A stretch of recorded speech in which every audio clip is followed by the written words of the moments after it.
Lagos Traffic Radio 96.1 FM. My time today is the program, and this morning we set for the conversation. All right, so you heard from the news there of the issue of the free on board charge, which is being implemented from the 4th of August this year.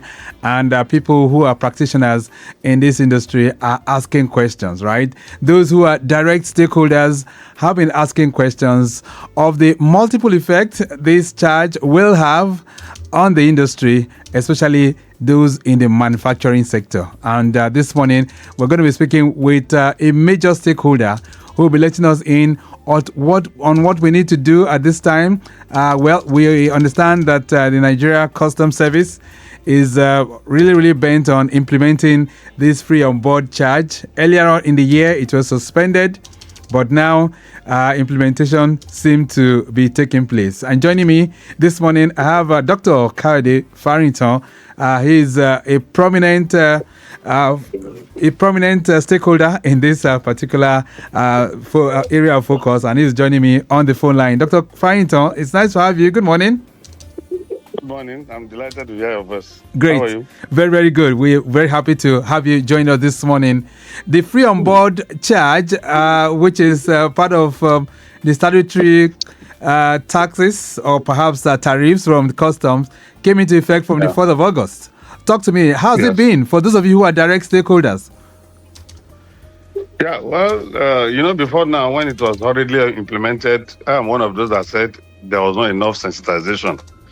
After which it was directed that it be suspended, and now it's been implemented. Well, the implementation is ongoing, and we are watching it. It's just that it's going to add to cargo clearance, cost of cargo clearance. What the question will have been is that what is the impact on the cargo clearance? Yes, we'll talk about we'll talk about the impact, Dr. Farrington. Yeah. But I'm just looking through from the perspective of you who are direct stakeholders. How has it been ever since they started this? I mean, for August 4th, before now, I know you talked about the fact that, it was going to be implemented abruptly. That was sometime in May. And you guys who were direct stakeholders did mention the fact that this is not necessary at this time. But now that it is here, for you direct stakeholders, how's it been? Well, it has come to stay because it's a matter of law. There's nothing anybody can do about it, except we'll be looking forward to the nearest future. How do we correct this problem? But ordinarily, one will have thought that the charges ought to have been in CIF, but now it has come to stay. Let me just use that word. Everybody is now embracing it. We don't have a choice because it's a matter of law, and the implementation has commenced. So there's nothing anybody can do. It has come to stay, even though we know it will have its adverse effect on cargo clearance. Right. But it has come to stay. Okay. So we are understanding it. Let me bring this to you. The Director General of the Manufacturers Association of Nigeria has been speaking since yesterday to say the government should withdraw this charge because it's going to have a multiple effect on manufacturing sector, especially with the kind of equipment that have been imported. That means there'll be a whole lot of setback for the manufacturing sector. Yeah. What's your reaction to that? I want to talk from a vantage position and the position of law. There's nobody that can withdraw that charge for now. It's a matter of law. When this bill was enacted, we went to the National Assembly, we defended it, we opposed it, and it was passed to law, and the Commander-in-Chief has signed it. So it's a matter of law. Nobody can withdraw this charge, whether anybody, except you are living in illusion. So the thing going forward we should be thinking about is how do we now correct this problem? Because it's a problem now, whether anybody likes or not, there's nothing anybody can do. So there's a law, it has come to say nobody can withdraw it. We should stop living in illusion. It's a law. Nobody can withdraw it. So don't you see this as multiple charges for those of you? This is multiple charges. Some of you are saying the seaports, the airports. That is another angle to it. And when it was to be implemented, I'm one of those that said, this is the law. If we are going to implement this law, why don't we withdraw 15% NAC and 7% ANACODA, which is the 7 port levy? Ordinarily, if government had listened, if you had withdrawn these two, the negative impact of the 4% levy will not be too prominent.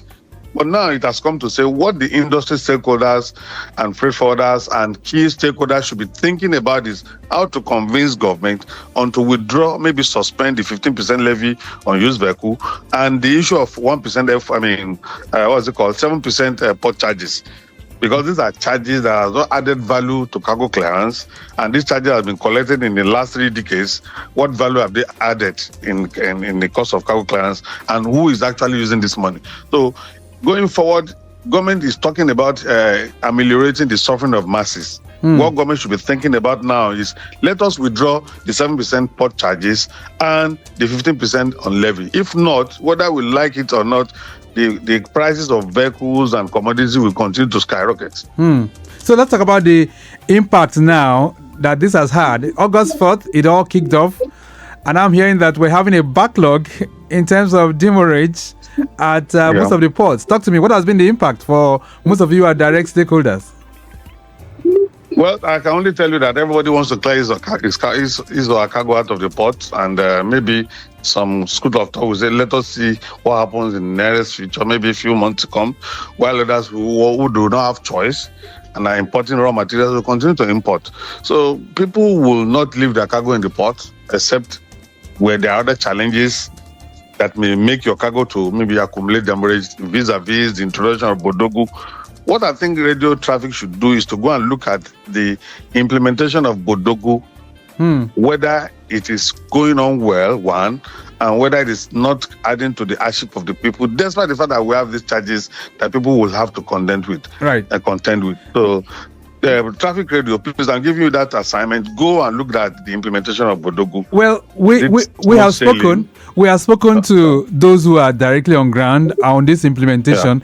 We're saying that there's a whole lot of challenges that are coming up with the Bodogu implementation. But some school of thought has said, well, even though we have these challenges, which is really, really affecting those of you who are importing these goods and the delays that are coming up with it, some have said, even though we're having these challenges, but these are just teething problems. We need to just accommodate this for this time. They are beyond teething problem, because when Bodogu was introduced, I am one of those that I advised that let us start with a pilot scheme. And I remember Nigerian Customs Service actually commenced with a pilot scheme of using PTML then. Well, ordinarily, we should expect there will be teething problem when you bring into a new system. But going forward, the teething problem should not come to stay. Anything that has now become part of the problem in a system is no more a teething problem. It's a general problem, and which is now causing people to pay their mortgages and storages. Right. So, if we're in an ideal society, Nigerian Customs will start paying their mortgages because people will not go to court. Right. I'm in UK here, and I have a flight to catch. If the airline has an issue and I'm being delayed, aside being the fact that there will be apology, they will not give me an hotel where I'm going to stay with. I'm not going to use my money to pay. Right. Until we start thinking towards that line. In ideal society, in other climes, how is this done? These are things that is actually causing problem in our society. We have 4% to contend with, and unfortunately, people who want to even grudgingly clear their cargo are now still stuck because of one new system or the other that has been introduced. Right. It's very, very unfortunate. Very, very unfortunate. But Dr. Kayode, some have said, well, this is a homegrown solution. I mean, the Bodogu thing is a homegrown solution which was meant to replace the web fontaine and make things better. So perhaps maybe there could be some other measures that can be introduced just to ameliorate the suffering of those who are affected. Can we have some kind of waivers at this time? Perhaps maybe the demurrages, all of them, some of those. Who gives the waiver? We are making a mistake here. Nigerian Customs Service responsibility, statutory role is to collect duty on behalf of federal government. That's number one. The man that is bringing the vessel is the ship owner. He's in charge of the boxes, the container, and he will not say you can't stop him from collecting his demurrage. That's number one. Two. Number three, the custodian of the goods, who is the terminal operator, must collect the storage, because whether you like it or not, he's also paying handling charge to whatever cargo handling to federal government. So who ameliorates what now? That's the issue. Who ameliorates what? So it appears that is why before you even start this implementation ab initio, you must put cognizance of the fact that aside teething problem, when you now have a full-blown system, How do you solve this problem? The problem with Nigeria is that we are not litigious. If importers resort to going to court now, Nigerian Customs Service will have their hands full because you can't pay the backlog of the damages that people will slam on you in the courts, and it's not their duty to have a cargo to clear in the port, and unfortunately your system is not accepting it. Even where it does, the status is not changing, and I cannot clear that cargo. It is not the problem of the ship owner, it's not the problem of the terminal operator, it is not the problem of the freight forwarder, but it's the problem of the lead agency, which is customs. So who should be responsible for the damages and storage? All right, then. These are rhetorical questions.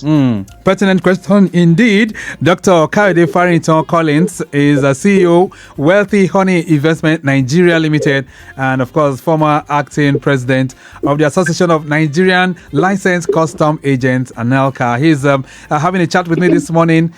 Dr. Kayode, let's reflect a bit more on all of this. So, as those of you who are licensed custom agents, have you made your feelings known to the regulatory authority? Do they have an idea of what's going on?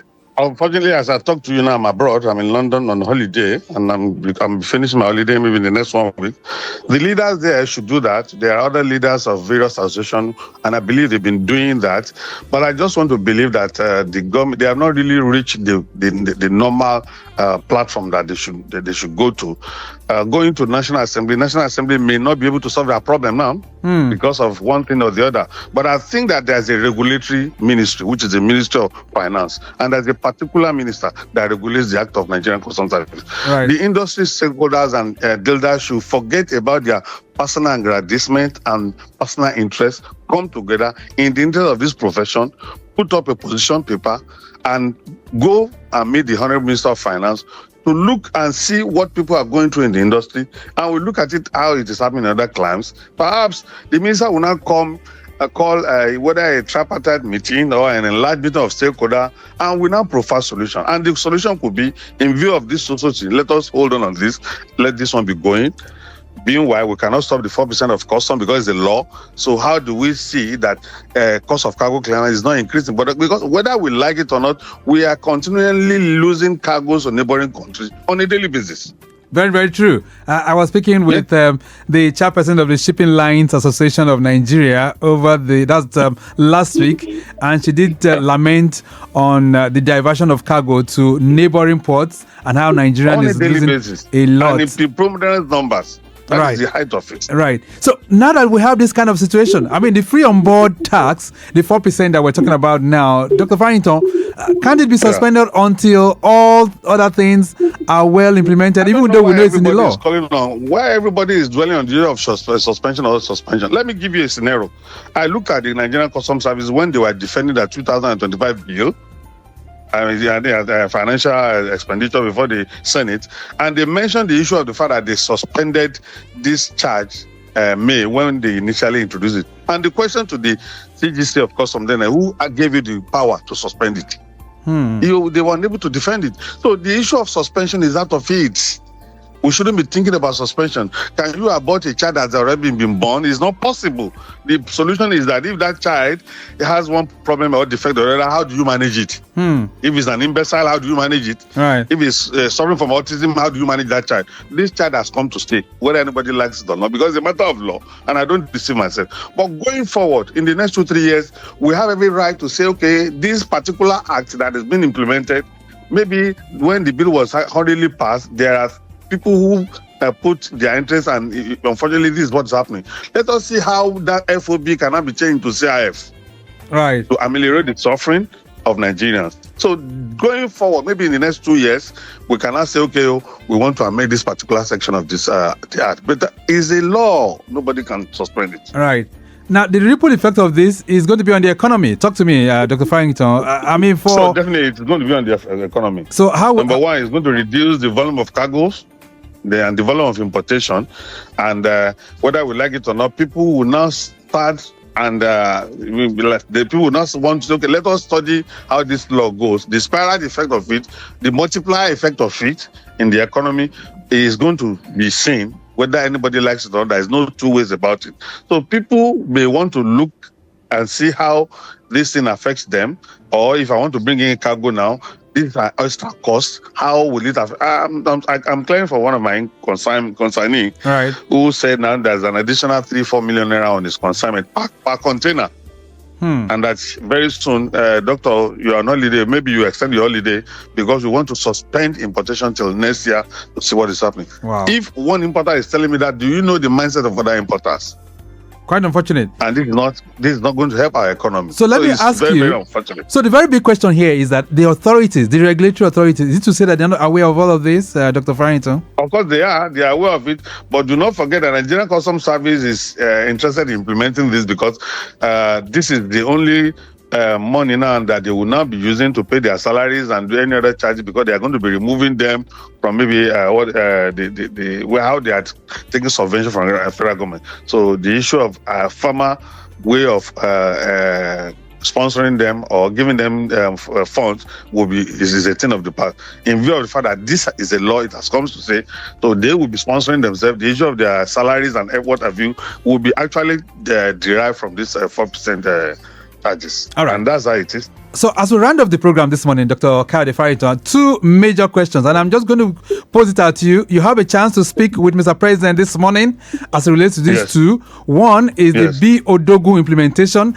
and how it's causing a whole lot of headaches for those who are in the industry. And two, the implementation of the FOB, the free on board 4%. Talk to me. What would you tell Mr. President if you have to meet with him right now? I will tell Mr. President that for us to be going forward, number one, I'm not of the opinion that the 4% should be suspended, but the 15% levy on used vehicles should be abrogated.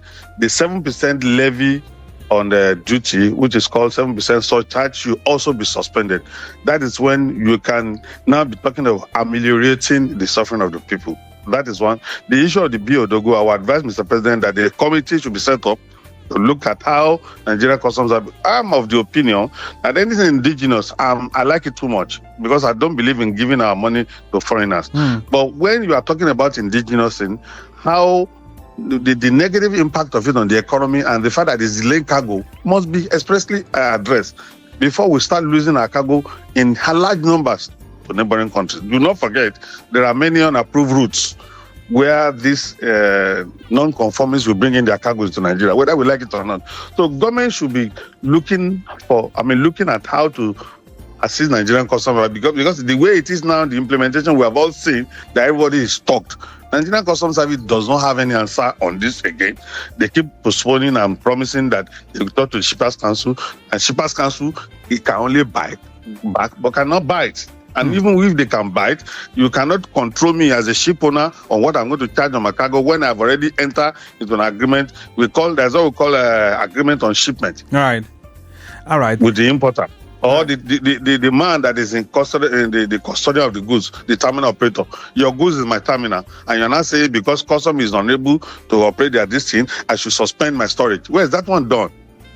All right. Quite unfortunate. We have to leave it at that for now. Dr. Kayode Farrington, it's nice having you join us on the program this morning. Thank you for connecting with us. The pleasure is mine. Thank you for having me. Okay, then. So we've been looking at effective strategies to minimize some of the challenges confronting us within the ports as it relates to trade facilitation. And joining us on the phone line is Dr. Kayode Farrington Collins, who is the CEO of Wealthy Honey Investment Nigeria Limited, former acting president of the Association of Nigerian Licensed Custom Agents and NALCA. We have to go. The program has been produced by Dayo Anthony, and I say a big thank you to Rebecca Adamu, who is Assistant Director of Public Relations for the Nigerian Shippers Council.